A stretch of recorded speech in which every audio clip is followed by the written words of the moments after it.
Hello and welcome back. Today we're doing a special one-time video where we read through the first chapter of the novel Grey City.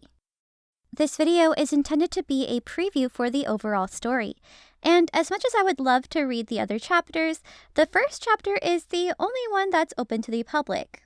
I'm hoping that by the end of this video you'll have a desire to read more, but of course, that's up for you to decide. So, if you've been wanting to get into the novel of Grey City, here is a sneak peek. Thanks for watching. There are never any customers at the Grey Inn. Darkness had consumed the world. The sun had disappeared in an instant. Every time the full moon approaches, the villagers become cruel and frenzied. Werewolves disguised as humans prey on humans every full moon. It was a year ago that this frightening rumor spread. When the number of villagers that disappeared for no apparent reason rose above 20, fear overtook the village. Many villagers lacked the funds and the courage to leave, but when a full moon approached, terror gripped them, and they barely made it through the night, dulling their senses with cheap alcohol and drugs. It was fear that drove these good, law-abiding citizens to find a scapegoat, onto which they could pour out their anger over the endless pain and misery. Now, they had a justifiable reason for their actions. Driven by trepidation, nobody noticed how cruel or cold-hearted they had become. The child frightened me from the beginning. He doesn't even remember who he is. How could somebody like that end up in our village? What sins have we committed? Goodness, whose turn is it to bring him food today? Just going near that storage shed makes me shudder. I'm tired of trying to find somebody to take my turn. How long do we have to keep the child? Thinking about him makes my skin crawl. Those miserable golden eyes and his expressionless face, we can't keep him trapped like that forever. The boy was found abandoned, unconscious in the village just a year before. The very same night the villagers started disappearing every full moon. When they first discovered him, he was very small. He couldn't have been more than 6 or 7 years old. The twin nannies who lived near the village entrance took the boy in that night, but after they disappeared, the villagers took turns taking care of the boy. It wasn't long before they realized that the speed with which the boy grew was abnormal. In less than a year, the boy grew rapidly to the size of a young teenager, and people kept disappearing. The boy was soon marked as an ominous being and was eventually entrusted to the hardware store owner, who lived alone. But that was just the beginning.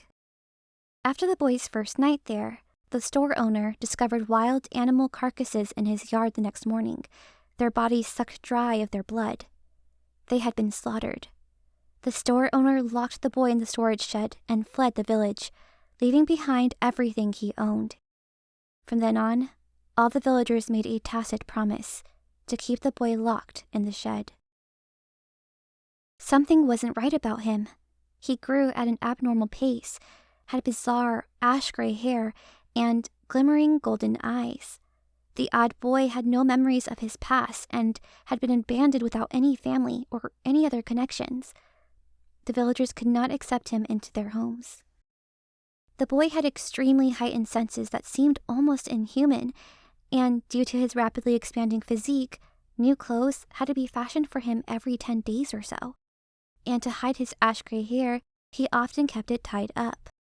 When the villagers had just about given up on counting the number of people that had disappeared, the men of the village captured the boy and accused him of being a cannibalistic werewolf.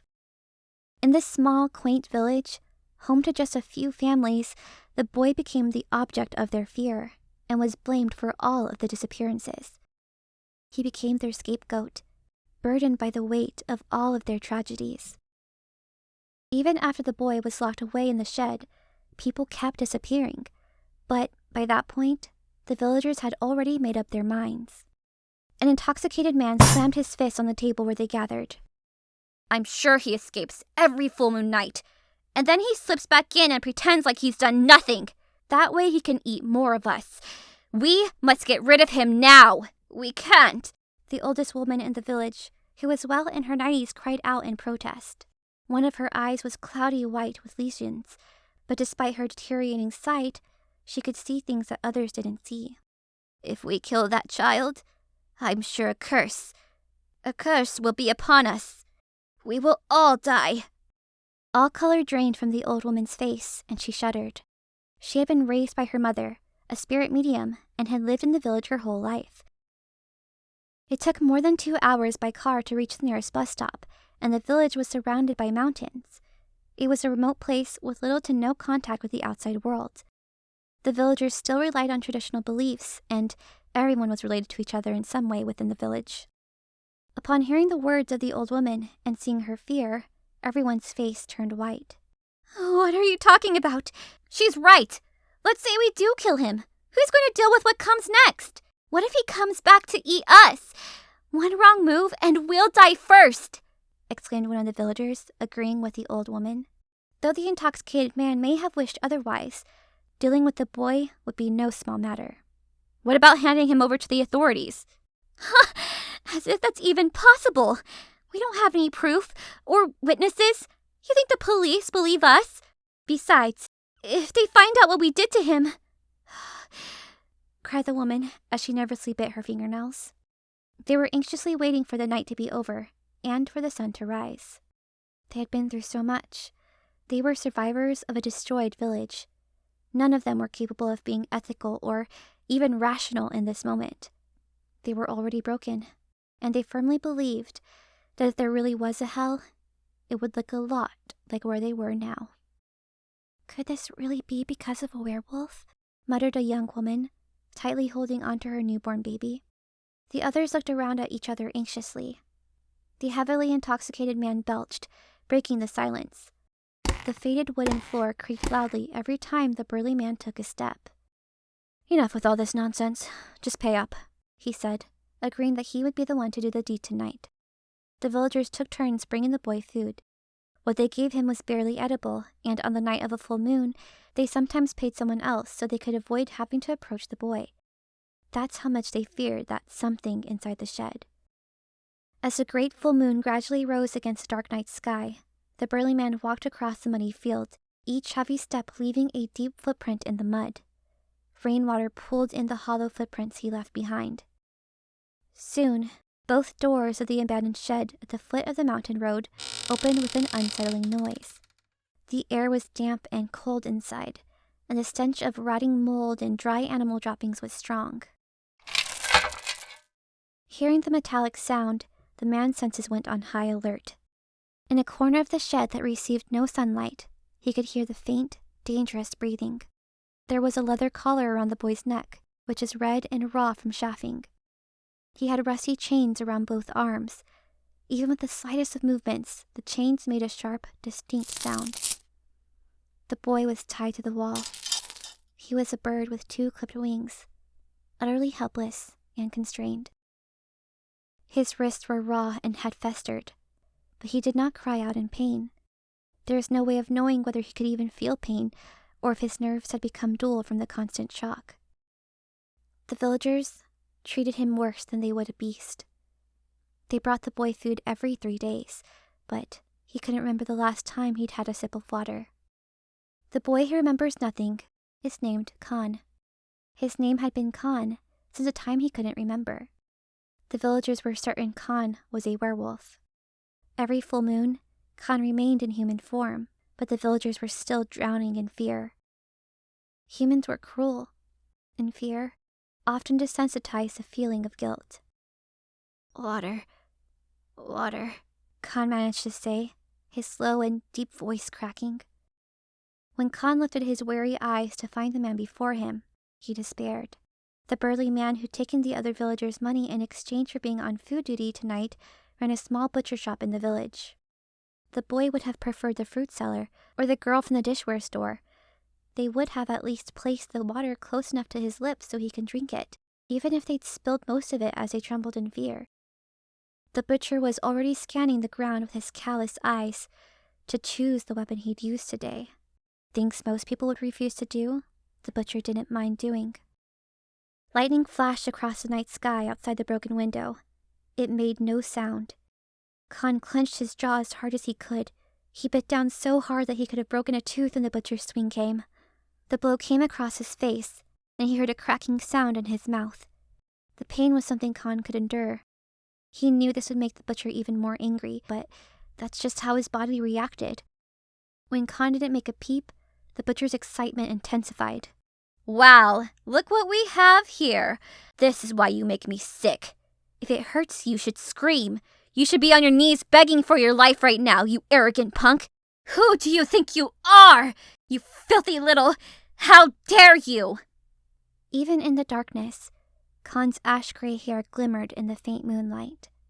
Khan had never been treated with respect in his entire life. But even when he was gaunt from severe mistreatment, he was beautiful. It was as if that was the way he was meant to be. And every time the butcher noticed this, it made him even more aggressive. The beating lasted quite a while. After this bout of pain, Khan could have his meal. He knew the water the butcher brought wouldn't be clean, but even the thought of murky water made his stomach grumble. Khan longed to be human. Everyone called him a monster, but he still wanted to be human. Perhaps this thought made him feel defeated. His body suddenly grew tired. He could have held on longer, but his eyes closed on their own. Maybe if he fell asleep, he'd feel better. "Oh my goodness! Honey, what should we do?" Joanna's hands were gathered in prayer, and she struggled to suppress her shock. The scene inside the shed was terrifying. Simon, Joanna's husband, held his wife close. They couldn't believe what they were seeing. The couple had stayed in the village for a short period during their travels, and were leaving early in the morning. They were good, kind people, and had struggled to conceive a child of their own. They could not bear to witness any cruelty toward a child. The butcher left the shed, slamming the door behind him. His breathing was heavy, and he was sweating. He noticed the couple. He stared at the frozen couple for a moment, then spat out something nasty on the ground. "It's best you don't go this way. Something terrible lives here." The couple stared at him fearfully. To them, Khan just looked like an ordinary boy. They couldn't think of any reason why a boy would be treated this way. They couldn't understand the villagers. Khan's breathing was shallow and quiet. This life would continue for the boy. The couple believed that if they could stop his suffering, he would recover and become whoever he wanted to be. Khan was slowly losing consciousness, as if he was sinking deeper and deeper into water. "Child? Child?" At the faint, prayer-like voice, Khan's bowed neck flinched. Joanna's eyes welled with tears when she saw the bruises around Khan's ribs. How could anyone treat a fellow human like this? Or was committing such cruelty possible because they were human? Unable to discern what was going on, she grabbed her husband's hand. It was an attempt to subdue her fear and concern. "Would you like to come with us?" It was the first time anyone had spoken to Khan so gently. Were humans capable of such warmth? He couldn't remember the last time he had felt such kindness. Tears welled in his eyes. Khan held multitudes of sorrow and pain within him. Damn. He told himself that he'd never trust a human again. Never. Yes, I'll come. Never will I. Please, take me with you. Trust a human again. All right, child. Come. Khan collapsed into her arms. It was the first time he had felt the warmth of another person. The day he escaped from the shed, Khan saw the bright dawn sun for the first time in a year. He stopped in his steps. He gazed up at the sky. He couldn't believe how beautiful it was, and the realization made him melancholy. The dreaded night of the full moon was coming to an end. The Grey Inn was a tiny, shabby, two-story wooden building situated on the cusp of the lilac forest. The inn can only be found by entering a small alley, unconnected to any major road, and walking all the way to the end. It was quite distant from the city center where Greyville's keepers lived, and thus difficult to find, unless one was seeking it out. The city of Greyville was built along the coastline, its economy beginning with transportation businesses and trade. It subsequently prospered through its iron and shipbuilding industries into a prototypical urban sprawl.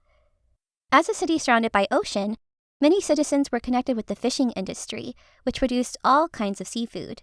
Its beautiful beaches were packed with tourists on a daily basis. Greyville's factories ran all year round, and the city lights stayed on day and night. The city was always bustling, filled with active and busy people. However, Khan's family lived in a residential area that can only be reached after traveling by car or train for 30 minutes through a hill overlooking the city's famous coastline. There, clusters of shabby old houses remained, forced out from urban redevelopment. That's why there were no customers at this inn. However, from early morning, Simon was busy, getting ready to go to a doctor's appointment with Joanna. Presently, he's been struggling for several minutes to get his 20-year-old car started. "Should I take a look at it for you?" Khan asked lightly as he walked by, but Simon shook his head, his face bright red. "I know her better than you do. I've been with her a long time." When the car finally started after a long struggle, Simon let out a sigh of relief. He wiped his brow with his handkerchief and smiled with embarrassment. "I'll be back soon, if any guests come." "If guests come?"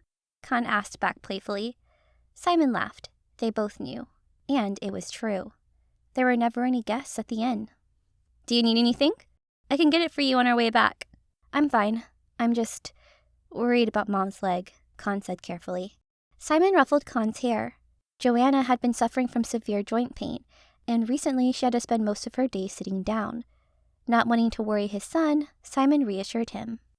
"It's what happens to everyone our age." The couple knew that alone time was precious for a boy of Khan's age, but the small old inn lacked the financial margins to hire helpers. They were just so proud of and grateful for their son, who eagerly helped them around the place.